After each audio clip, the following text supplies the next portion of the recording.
খিচুড়ি দারুণ। এই লেট হওয়ার কারণে সারা দিন আমাদেরকে স্টেশনেই থাকতে হলো। আসসালামু আলাইকুম, কেমন আছেন সবাই? আশা করি খুব ভালো আছেন। আর আল্লাহর রহমতে আমরাও ভালো আছি। তো গাইস, আজকে আমরা যাচ্ছি ব্যাঙ্গালোর। এর আগের ব্লগে আমি আপনাদের দেখিয়েছি যে আমরা ট্রেনে চেপে পড়েছি। খুব সকাল সকাল ভোর 5টার সময় আমরা ট্রেনে আমাদেরকে চাপতে হয়েছিল, কারণ চেন্নাই থেকে ব্যাঙ্গালোরের দূরত্বটা অনেকটাই বেশি। তো আমরা আসছিলাম ওখান থেকে এক্সপ্রেস ট্রেনে, তারপরে আমরা আরো একটা স্টেশনে নেমেছিলাম। তো স্টেশনের নামটা আমার এখন মনে পড়ছে না। ওই স্টেশন থেকে আমরা আবার লোকাল ট্রেনে করে ব্যাঙ্গালোর আসছি। আমরা ব্যাঙ্গালোর নেমেছিলাম হোয়াইট ফিল্ড স্টেশনে। তো আমাদেরকে সারাদিন ট্রেনেতেই থাকতে হয়েছিল, কারণ আমাদের ট্রেন খুব লেট ছিল। ওখান থেকে এখন আমরা চলে যাচ্ছি হোয়াইট ফিল্ড। আর কিছুক্ষণ পরে আমরা হোয়াইট ফিল্ডে যাই হোক নামবো। আমাদের অনেক দেরি হয়ে গেছিলো, বিকাল 4টে বেজে গেছিলো আমাদের হোয়াইট ফিল্ডে নামতে। তারপরে ওখান থেকে আমার হাজবেন্ডরা আবার রুম খুঁজতে গেছিলো। তো ব্যাঙ্গালোরে রুম খোঁজা খুবই অসুবিধা, মানে প্রচুর বার্গেনিং করতে হয়, কারণ ওখানে সব হোটেলাররা সব অনেক রকমের রেট করে ওরা বসে রয়েছে। তো এই ধরনের হবে না, ওগুলো হবে না, মানে রুম ভালো নয় অথচ ওদের প্রচুর টাকা ওদের ভাড়া। তো আমরা অনেক খুঁজে তারপরে শেষকালে আমরা এই রুমটা খুঁজে পেয়েছি। খুবই ভালো একটা রুম। তো আমাদের তো খুবই ভালো লাগছে। দুটো বেড রয়েছে ভেতরে, আর বাইরে রয়েছে একটা 3টে বেড। আমাদের কোনোই অসুবিধা হয়নি। একটা বাথরুম রয়েছে খুব ভালো, বাইরে আরো একটা বাথরুম রয়েছে। আর কিচেনটাও খুবই সুন্দর। মোট কথা আমরা যে কটা দিন 15-16 দিন এখানে থাকবো এই রুমটার মধ্যে, তো আমরা যেমন বাড়িতে থাকি তো সেই তুলনায় বাড়িটা অতটা সুন্দর না হলেও মোট কথা চালিয়ে নিতে হবে, কারণ আমরা তো যেহেতু একটা বাইরে এসেছি, আমাদের তো আর বাড়ির মতো সবকিছুটা হবে না। তারপরে এখানে সন্ধে হয়ে গেছে, তো রান্না বান্না করতেই হবে। জাভেদ ভাই আর আমার হাজবেন্ড ওরা দুজনেই বাজারে গেছিল। বাজার থেকে ওরা অনেক কিছু সবজি এছাড়াও চিকেন কিনে নিয়ে এসেছে। এখন আমি চিকেন রান্না করছি রাত্রি খাওয়ার জন্য। আর তোমরা তো সবাই জানো তোমাদের মাইশা ব্লগার খুব ভালো চিকেন রান্না করতে পারে, তো চিকেনটা আমিই রান্না করছি। আর এখানে করছি ভাত করছি আর চিকেন করছি। আজকে বেশি কিছু করব না, যেহেতু অনেকটাই রাত হয়ে গেছে, রাত 1:30 বাজছে। আর এখানে এখন আমি ভাত চাপিয়ে দিয়েছি, আর অন্যদিকে আমি চিকেনটা করছি। আর ওভেনটাও বেশ ভালোই ছিল, মোট কথা খারাপ না, চলে যাবে মোট কথা।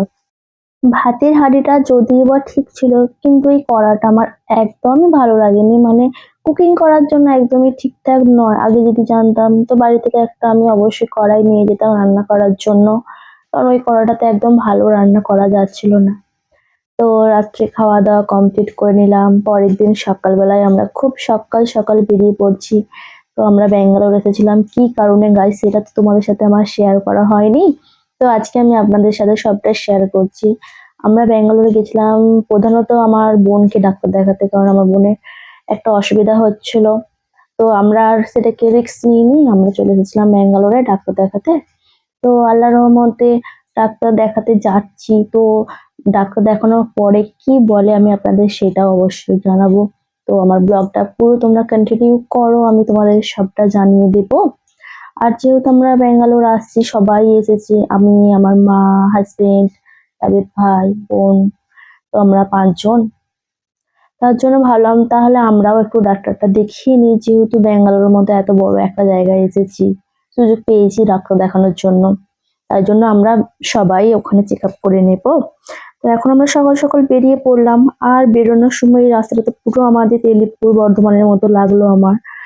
তারপরে এখানে এসে আমরা কিন্তু প্রথম দিন, যেহেতু আমরা জানি না এখানে কিছু কোন দিকে কি যেতে হয় আর যেতে হয়, তো আমার হাজবেন্ড আগে এসেছে, ওই আমাদেরকে বললো যে চলো প্রথমবার তোমরা তাহলে মেট্রোতে চলো, কারণ তাহলে খুব তাড়াতাড়ি পৌঁছে যাবো। কারণ ওখানে না যারা প্রথমবার যাচ্ছে তো লাইন দিতে হয়, অনেক লাইন থাকে। প্রথমত আমাদেরকে ও বললো যে রাত্রে 3টে থেকে লাইন দিতে হবে। তো আমি তো প্রথমত ঘাবড়ে গেছিলাম, এরে বাবা 3টের সময় লাইন দেওয়া মানে তো খুবই কষ্ট, রাত্রে ঘুমই হবে না।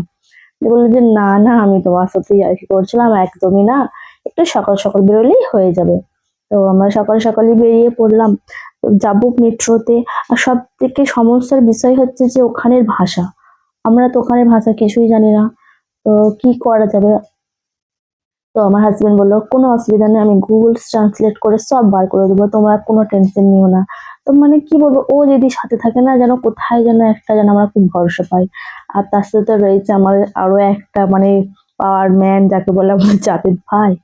দুজনাই খুব এক্সপার্ট, মানে ওদের মানে না নাম করলে একদমই নয়। আমার হাজবেন্ড আর জাভেদ ভাই ওরা এতটা ওদের তীক্ষ্ণ বুদ্ধি না, মানে জাস্ট কিছু আর বলার নাই ওদের দুজনকে নিয়ে।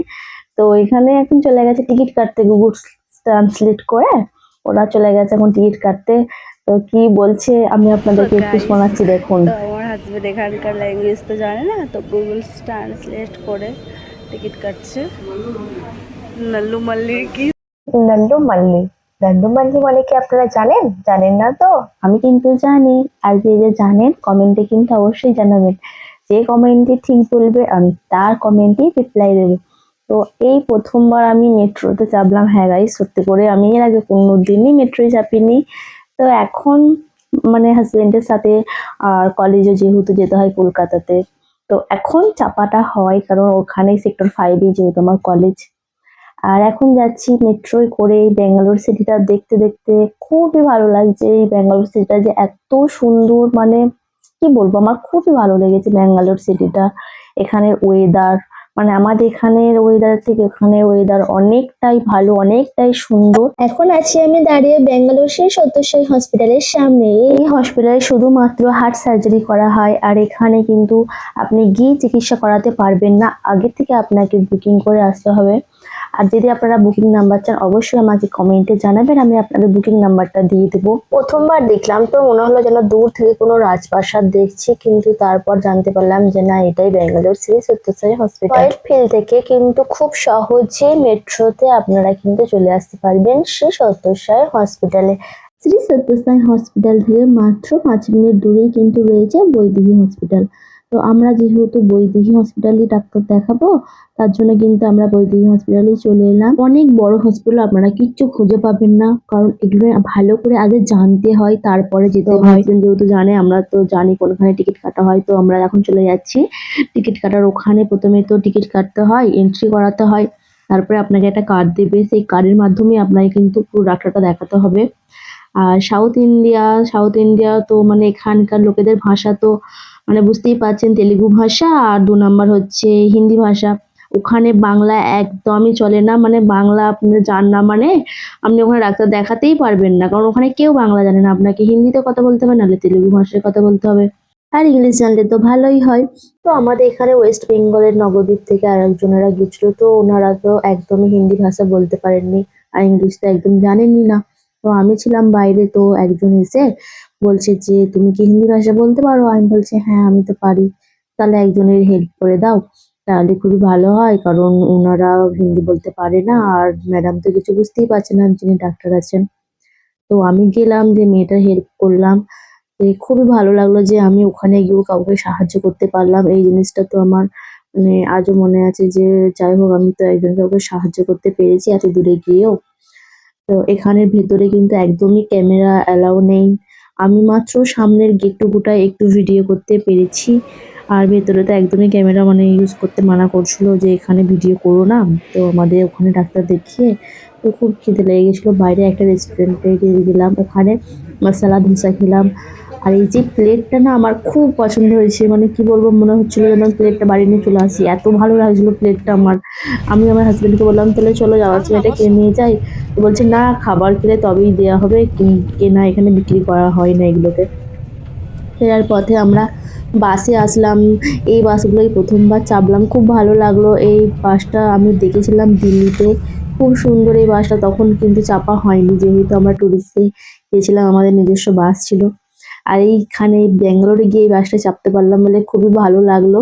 আর এই ব্যাঙ্গালোরের এই ভিউটা দেখো, আমার তো এই ভিউটা এত ভালো লাগছিল, মনে হচ্ছে আমি লন্ডনে চলে এসেছি, লন্ডনের ভিউ দেখছি। কিন্তু কি করব, যেতে নাই পারি, মানে সেই বলে না দুধের স্বাদ ঘোলে মেটাও, সেই হাল অবস্থা আমার। তবে ইনশাআল্লাহ লন্ডনও একদিন যাব, তোমরা সবাই দোয়া করো, তোমরা যদি দোয়া করো নিশ্চয়ই আমি লন্ডনও যেতে পারবো, কারণ ঘুরে বেড়ানোর আমার অনেক শখ। যারা আমার ভিডিও দেখো তারা হয়তো জেনে গেছো, মানে আমার জীবনের মানে শেষ দিন পর্যন্ত আমি ঘুরতে চাই। আমার জীবনে একটাই উদ্দেশ্য হলো শুধু ঘুরে বেড়ানো, খাওয়া দাওয়া, আর কিছু না, বাস এটাই আমার লাইফ। ব্যাঙ্গালোরে কিন্তু আরো একটা জিনিস খুব ভালো লাগলো, যেটা হলো এখানকার রাস্তাঘাট। এখানকার রাস্তাঘাট এত পরিষ্কার পরিচ্ছন্ন যে আমাদের এখানে মানে ওয়েস্ট বেঙ্গল কলকাতায় মানে মানে তুলনায় হয় না, মানে আকাশ জমিন পার্থক্য। ওখানকার রাস্তাঘাট এত পরিষ্কার এত স্বচ্ছ যে ওদের ওখানকার মানে দেখে আমাদের শেখা দরকার যে ওরা কিভাবে নিজেদের দেশটার উন্নতি করে চলেছে। আর আমাদের কি বলবো, ওয়েস্ট বেঙ্গল মানে দিনকে দিন মানে অবনতির দিকেই যাচ্ছে, মানে উন্নতি তো কিছু নয়। সেফ যাও বাদ দাও, রাজনীতির কথা বেশি না বাড়ানোই একদমই ভালো। যারা বাড়ির মধ্যে থাকে তারা তো আর এই সমস্ত দেখতে পারে না, আর দেখতে না পারলে তারা বুঝবে কি করে, কিন্তু তারপরেও তারা মূর্খর মতো তুলনা করে যায়। বিকেলে বাড়ি ফিরে মা খুব সুন্দর সুন্দর এখানে বোম্বে মরিচের আমাদেরকে পকোড়া করে দিচ্ছে। এটা কিন্তু খেতে অনেক সুন্দর ছিল, এর টেস্ট অসাধারণ ছিল। কিন্তু এখানে আমাদের এই ধরনের লঙ্কাটা অতটা পাওয়া যায় না, মানে মানে খুব কমই আসে মার্কেটেতে। তো যখন আসে তখনই কিন্তু আমরা এই স্ন্যাক্সটা বাড়িতে তৈরি করে খাই। বিকেলে কিছু খাওয়ার বাসনপত্র ছিল, তো আমি সেগুলো ধুয়ে দিচ্ছি। সবসময় তো মাই ধুচ্ছে, তো মান মনে করি মাকে একটু হেল্প করা অবশ্যই দরকার। তার জন্য মাকে আমি একটু হেল্প করে দিলাম। তারপর আমাদের প্ল্যানিং হলো যে বাইরে আমরা একটু ঘুরতে যাব, চারিপাশটা একটু গিয়ে ঘুরে দেখে আসবো। তো আমরা রেডি হয়ে বেরিয়ে পড়লাম বাইরে ঘুরতে যাওয়ার জন্য। हेलो गाइस, हम लोग खाচ্ছি बेंगालुरु पूरी। এই है मसाला पूरी, इसका अंदर लेके आओ। बिरयानी कर रही भाई खाने, सब लोग खा रही, मैं भी खा रही हूँ। पता नहीं इसका टेस्ट कैसी होगा, मैं इसको तोड़ ही नहीं पा रही हूँ। देख तो मैं खा के सीखता है। पोच पोच गाय पोच হয়েছে আর দেবো?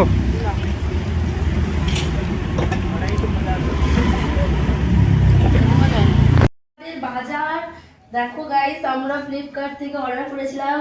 ফ্লিপকার্ট 5 মিনিটস, তো আমাদের অর্ডার চলে এসেছে 5 মিনিটের মধ্যে। দেখো তোমাদের আমি দেখাই আমরা কি কি অর্ডার করেছিলাম। প্রথমেই আছে ধনে পাতা। দেখো ধনে পাতা আমরা অর্ডার করেছিলাম। এখানে ভেন্ডি আছে, মটর, দেখা সব কিছু হবে। এটা যে বাঁধাকপি আছে, আদা, এটার মধ্যে আছে আবারও ভেন্ডি, কাঁচা লঙ্কা, কাঁচা লঙ্কাটা খুব ফ্রেশ, আর আছে টমেটো, বড় বড় টমেটো দিয়েছি গো। আর আছে দেখো বিট, বিট নিয়েছি খাওয়ার জন্য। আর আছে পেঁয়াজ, পেঁয়াজটা খুব ভালো, রসুন, আবার আদা। আমরা এত কিছু অর্ডার করলাম, কিন্তু আমাদেরকে 7 মিনিটের মধ্যেই দিয়ে চলে গেল। সত্যি ফ্লিপকার্টের ফেসিলিটি খুবই ভালো, চাইলে। তো গাইস, এখানে ফ্লিপকার্টের ফেসিলিটি খুবই ভালো। তো অর্ডার করলাম, 7 মিনিটের মধ্যে চলে এলাম। আমরা তো খুবই হেল্পফুল হলাম। Thank you Flipkart. তো হ্যালো গাইস, তোমরা দেখতেই পাচ্ছ আজকে আমাদের রান্না হচ্ছে স্পেশাল মেনু। এখানে দেখো ডাল ভাজা হচ্ছে আর অনেক সবজি রয়েছে। তো তোমরাই বলো যে আজকে আমাদের কি রান্না হচ্ছে। আর কোনো গ্যারেন্টি নাই।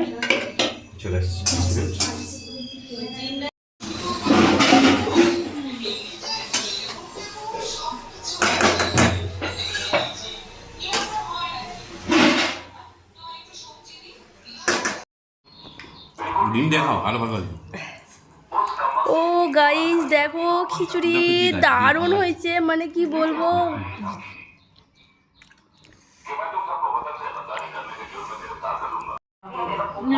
আইস ফ্রাই করেছে খিচুড়ি, মানে একদম দারুণ। বিকেলবেলায় সবাই মিলে রেডি হয়ে আবারও বেরিয়ে পড়লাম ঘুরতে।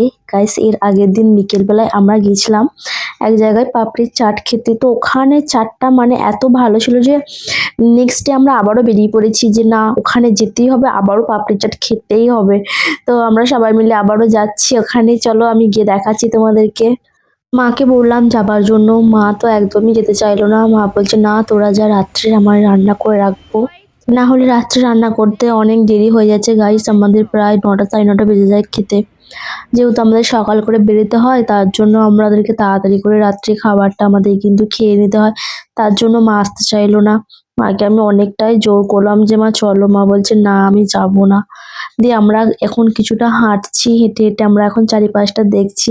আর এখানটা উপরে কিন্তু মেট্রো লাইন যাচ্ছে, আর নিচেটা দেখো কত সুন্দর গার্ডেনিং করা আছে। এই ছোট ছোট জিনিসগুলো না আমার ওখানে অনেক ভালো লাগছিল। তারপর এলাম একটা রেস্টুরেন্টে বিরিয়ানি খেতে, কারণ আমাদের একবারও অনেক দিন হয়ে গেলো বিরিয়ানি খাওয়া হয়নি, আর আমরা যেহেতু সবাই বিরিয়ানি লাভার। তো ওখানে বিরিয়ানির মানে কি বলবো, একদমই ভালো ছিল না। আমরা প্রথমে এক প্লেট নিয়ে টেস্ট করলাম, দিয়ে তারপর ভালো লাগেনি বলে আমরা কি করলাম, চাট খেলাম, দিয়ে আবার বাড়ি চলে এলাম।